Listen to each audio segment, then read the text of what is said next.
Je vous avais promis pendant cette trêve qu'on ne parlerait pas d'équipe de France, mais je suis désolé, il y a cette interview qui est sortie. Et on va la faire super simple, je vais vous proposer de jouer un jeu, vous allez regarder cette interview et si vous deviez distribuer une note d'arrogance sur 10, combien vous mettrez? Vous êtes prêts? On y va.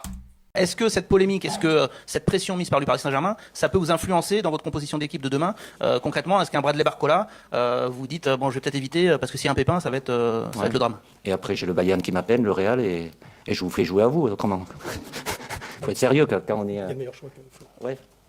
C'est pas au top en ce moment, non. Mais après, c'est moi qui prends les décisions. J'ai mon staff, c'est ma responsabilité. Avant qu'on continue de manière très spontanée, mettez-moi la note que je vous avais demandé. Et là maintenant, Didier, je vais te faire parce qu'il faut que quelqu'un te fasse. C'est plus possible, on n'en peut plus, c'est irrespirable. Première chose, qu'est-ce que c'est que cette posture de merde? Les conférences de presse avec des questions qui vont pas dans ton sens, ça t'a jamais plu, ça tout le monde le sait. Je trouve, alors peut-être que je suis con ou je suis une merde en communication ou peut-être les deux à la fois, mais que t'as une attitude d'un mec qui a pas envie d'être là. Mais pourtant, mon grand, s'il y a bien quelqu'un qui s'est agrippé à ta place comme tu l'as fait, c'est toi, y a personne d'autre qui te voulait. Donc essaie ne serait-ce qu'un tout petit peu d'incarner la posture d'un sélectionneur. C'est déjà tellement à chier du côté joueur avec le défilé à Clairefontaine à chaque fois que ce serait bête que toi aussi tu incarnes cette arrogance que tout le monde déteste en équipe de France. Pareil pour les mimiques et les expressions de visage, qu'est-ce que c'est que cette attitude de merde? Pareil concernant ton humour, est-ce que tu veux qu'on la re-regarde celle-là? Je sens que ça te ferait plaisir. Et après, j'ai le Bayern qui m'appelle, le Real, et je vous fais jouer à vous. Autrement.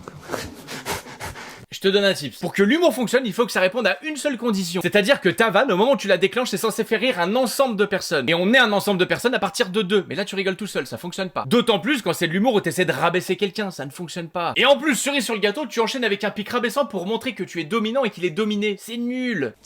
C'est pas au top en ce moment, non. Mais après. C'est très audacieux de ta part ce que t'es en train de faire là, parce que d'un point de vue code de popularité, je pense que tu n'as jamais été aussi bas. Absolument tout le monde aura compris que le contexte de cette interview vient après tes erreurs concernant Dembélé et Désiré Doué. Et la seule chose que tu avais à dire lors de cette conférence, nous avons fait une erreur concernant Dembélé et Désiré Doué. Pour le cas Dembélé, nous aurions dû le préserver, mais on l'a pas fait, on s'est trompé. Mais ça là, c'est tout le problème de cette équipe de France depuis un paquet d'années. Rappelez-vous quand même que d'un point de vue popularité, vous êtes passé derrière l'équipe de France de rugby. Dans le monde moderne en France, cela n'a jamais existé, sauf sous ton air. Pourquoi? Pas de modestie, frérot, tu n'as pas de modestie, tu ne sais pas ce qu'est la modestie. Et pas de chance pour toi, ton groupe ne rattrape même pas l'affaire, puisque encore une fois, ce sont des incarnations du boulard. Donc il s'agirait de redescendre, voire partir, mais je sais que ce mot-là n'existe pas, tu ne le conçois pas, tu ne l'entends pas, Et peut-être qu'au sein du public français avec lequel tu as créé une fracture, voire un désamour, dont je fais très largement partie depuis un paquet de temps, et au vu des milliers de commentaires qui ressemblent à ma réflexion, on n'est pas tout seul, qu'on apprendra à réapprécier, à vous regarder, etc., etc., mais aujourd'hui, on en est à des années-lumière.